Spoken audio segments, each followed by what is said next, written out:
السلام عليكم ورحمة الله وبركاته.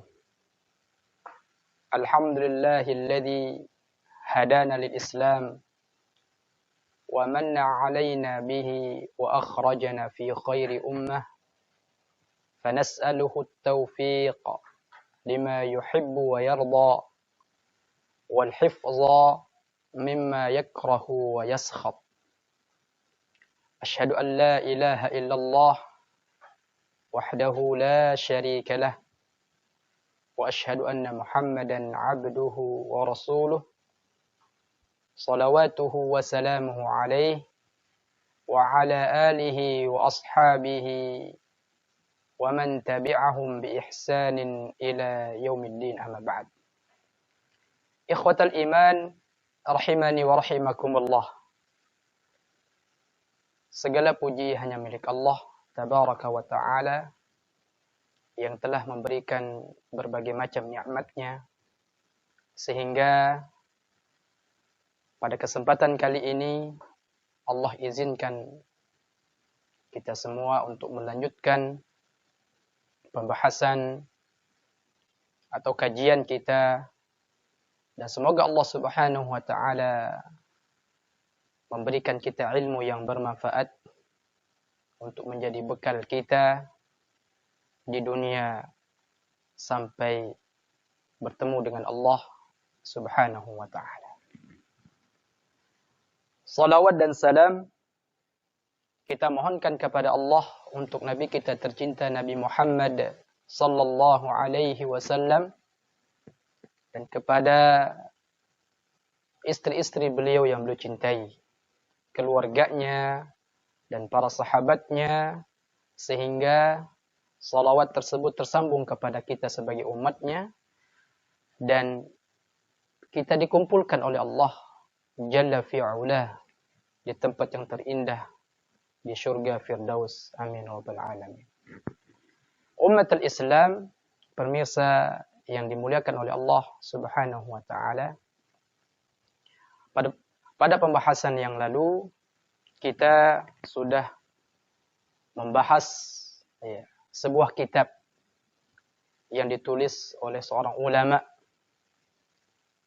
yaitu Syekh Abdul Razzaq bin Abdul Muhsin Al-Badar hafizahullahu ta'ala, yang beliau memberi judul atau tema dalam kitabnya Ashru Qawaid fi Tazkiyatin Nufus, 10 fondasi atau kaidah untuk mendapatkan kesucian jiwa, atau amal-amalan yang bisa kita lakukan sehingga menjadikan hati kita menjadi hati yang bersih.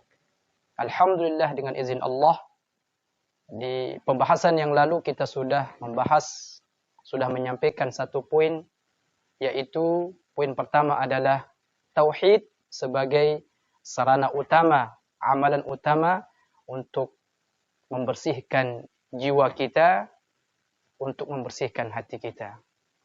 Dan insya-Allah pada kesempatan kali ini kita akan membahas poin yang kedua atau kaidah yang kedua, amalan yang bisa menjadikan hati kita menjadi hati yang bersih, hati yang suci, yaitu al-qa'idatu tsaniyatu.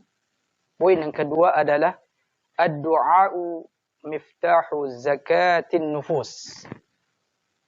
Poin yang kedua ini adalah doa menjadi kunci untuk mendapatkan kesucian hati. Nabi sallallahu alaihi wasallam bersabda, "Laisa syai'un akrama 'ala Allah 'azza wa jalla min ad-du'a."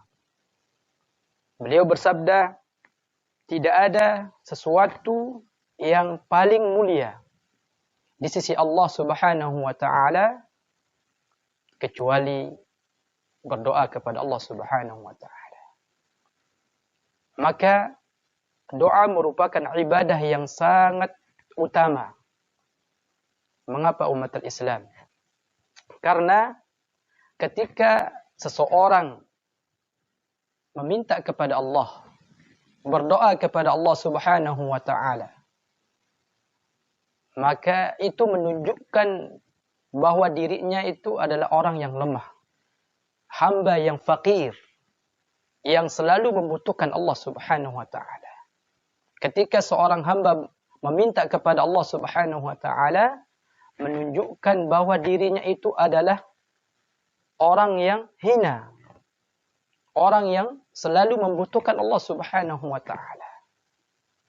Dan berbarengan dengan itu, ikhwatal iman, ketika seorang hamba meminta kepada Allah Subhanahu wa taala, dia mengakui bahwa Allah Subhanahu wa taala yang memiliki segala kekuatan. Allah Jalla fi'ulah yang memiliki segala kekuasaan. Allah Subhanahu wa taala yang telah menciptakan bumi dan langit. Maka doa merupakan amalan yang paling mulia. Maka doa tersebut, berdoa kepada Allah Subhanahu wa taala, memiliki pengaruh yang sangat mulia.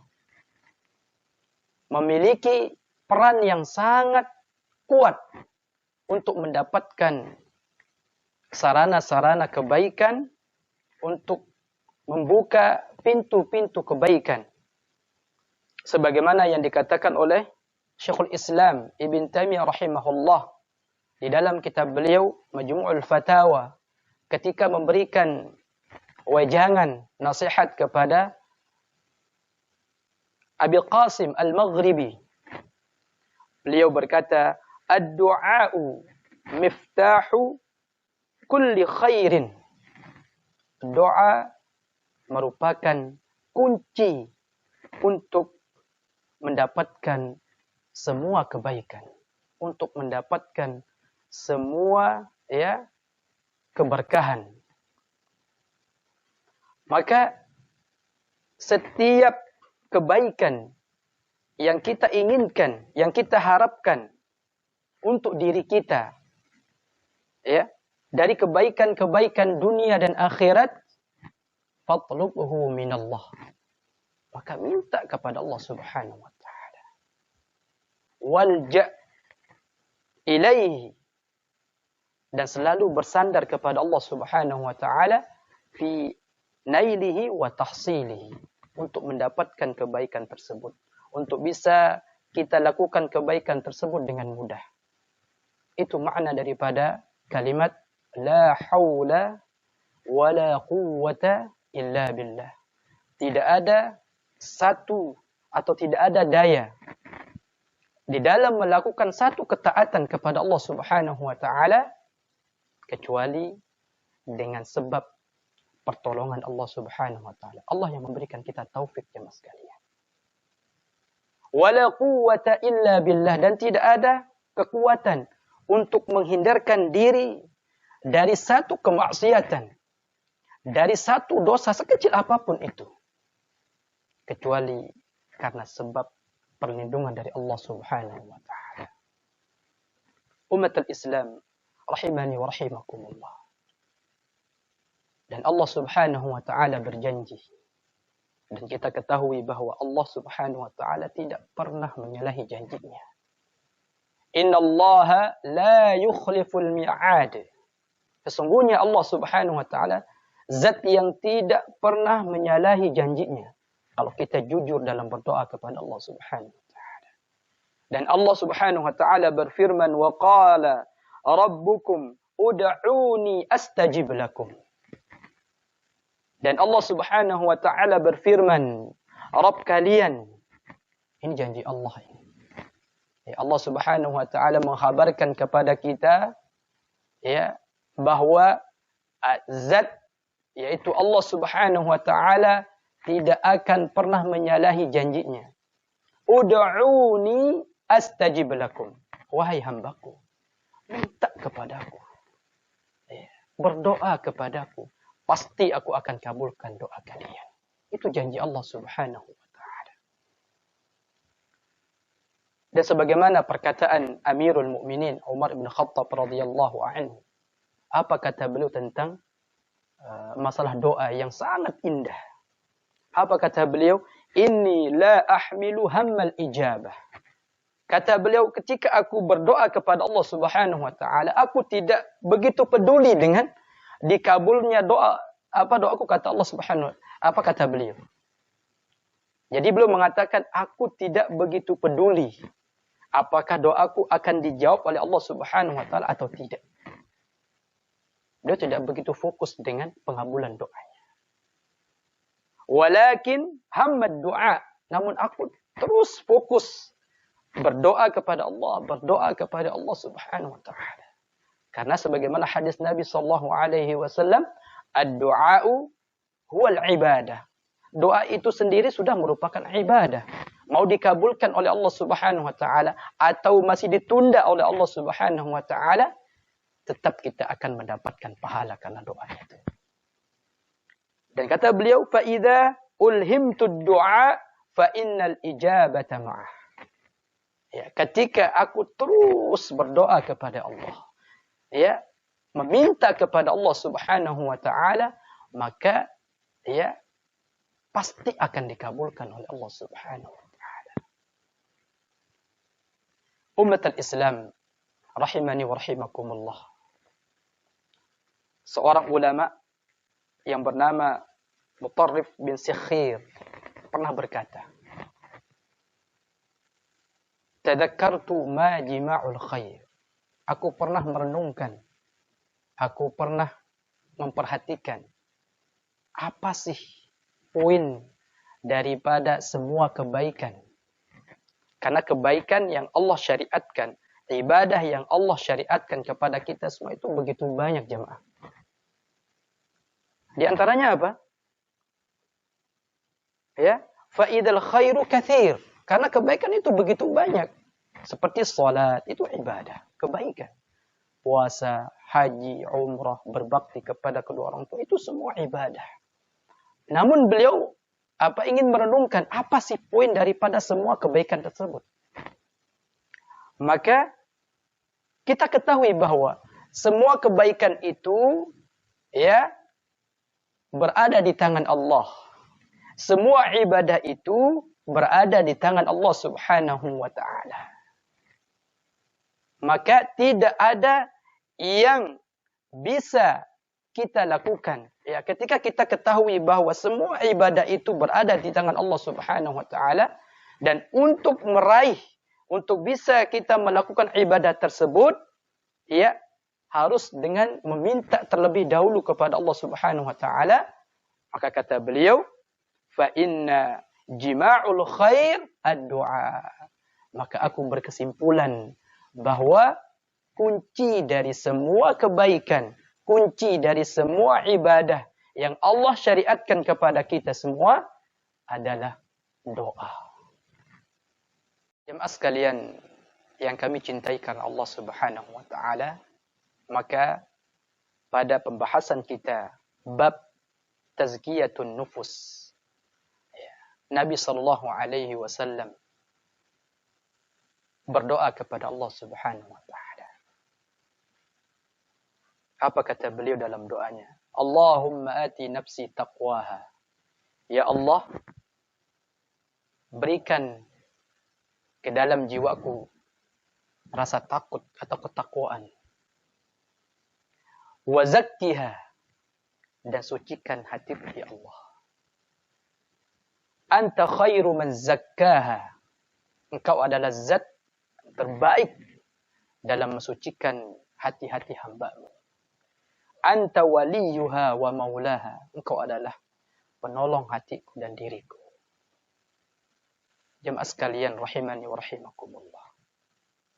Maka doa ini menjadi isyarat bahwa untuk mendapatkan kesucian hati, maka harus sering-sering minta kepada Allah Subhanahu wa taala.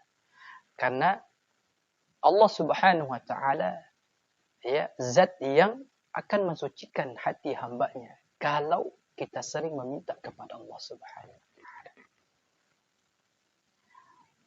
Dan dalam doa beliau yang lain, beliau sering mengulang-ulang doa ini. Beliau berdoa, Ya muqallibal qulub. Ya Allah, zat yang membolak-balikkan hati manusia, hati hamba. Tabbit qalbi ala dinik.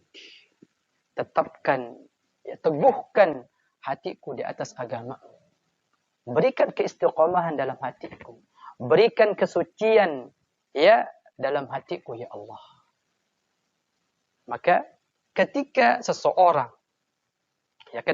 ketika kita meminta kepada Allah Subhanahu wa taala dengan menghadirkan hati kita, jujur dalam berdoa kepada Allah Subhanahu wa taala. Kemudian memilih waktu-waktu yang mustajab. Ketika kita meminta kepada Allah Subhanahu wa taala, maka Allah tidak akan pernah menolak doa kita. Terlebih kita harus sering-sering meminta kepada Allah, minta supaya hati kita disucikan oleh Allah Subhanahu wa taala. Sering-sering berdoa kepada Allah Subhanahu wa taala dengan doa yang beliau panjatkan tadi. Bahkan beliau sallallahu alaihi wasallam selalu menanamkan dalam jiwa-jiwa para sahabatnya, dalam hati-hati para sahabatnya, ketika beliau menyampaikan khutbahnya, ketika beliau hendak menyampaikan nasihat kepada para sahabatnya, dan ketika beliau ingin memulai kajiannya, beliau selalu membaca atau memulai khutbahnya dengan apa? May yahdihillahu fala mudhillalah. Maka ketika seseorang diberikan hidayah oleh Allah Subhanahu wa taala, maka tidak ada yang bisa menyesatkannya. Di sini menjadi pelajaran jemaah sekalian, kalau sudah Allah Subhanahu wa taala yang mensucikan hati kita, yang menjaga hati kita, menjadi pelindung hati kita, maka tidak ada seorang pun yang mampu mengotorinya. Wa may yudlil fala hadiyalah. Dan sebaliknya umat Islam, siapa yang disesatkan oleh Allah Subhanahu wa taala, maka tidak ada yang mampu memberikan petunjuk kepada hati kita dan diri kita. Maka suatu ketika Nabi sallallahu alaihi wasallam sedang menggali parit di perang Khandaq bersama para sahabatnya. Dan beliau sambil memegang tanah, mengangkut tanah, membantu para sahabatnya, seraya bersabda, apa kata beliau? Wallahi, kalau bukan karena Allah, mahtadaina, kita tidak akan mendapatkan petunjuk. Wa ma tasaddaqna, dan kita tidak akan mampu bersedekah. Wala sallaina, dan kita tidak akan mampu menunaikan salat. Karena semua kebaikan itu, hidayah, keimanan, petunjuk, sedekah, salat, itu berada di tangan Allah Subhanahu wa taala, termasuk kesucian jiwa kita itu berada di tangan Allah Subhanahu wa taala. Maka untuk mendapatkan semua itu, untuk bisa kita melakukan semua ibadah itu, harus kita meminta kepada Allah Subhanahu wa taala dengan sering-sering berdoa kepada Allah Subhanahu wa taala. Maka oleh karena itu jemaah sekalian, doa merupakan amalan penting untuk mendapatkan kesucian jiwa kita. Semoga Allah Subhanahu wa taala memberikan kita hati ketakwaan. Semoga Allah Subhanahu wa taala membersihkan jiwa-jiwa kita sehingga kita terus bisa istiqamah dalam mengamalkan syariat Islam. Semoga diri kita bisa istiqamah dalam melakukan semua ibadah yang Allah syariatkan, dan kita berjumpa dengan Allah Subhanahu wa taala dalam keadaan memiliki hati yang berserah diri. Wala tamutunna illa wa antum muslimun.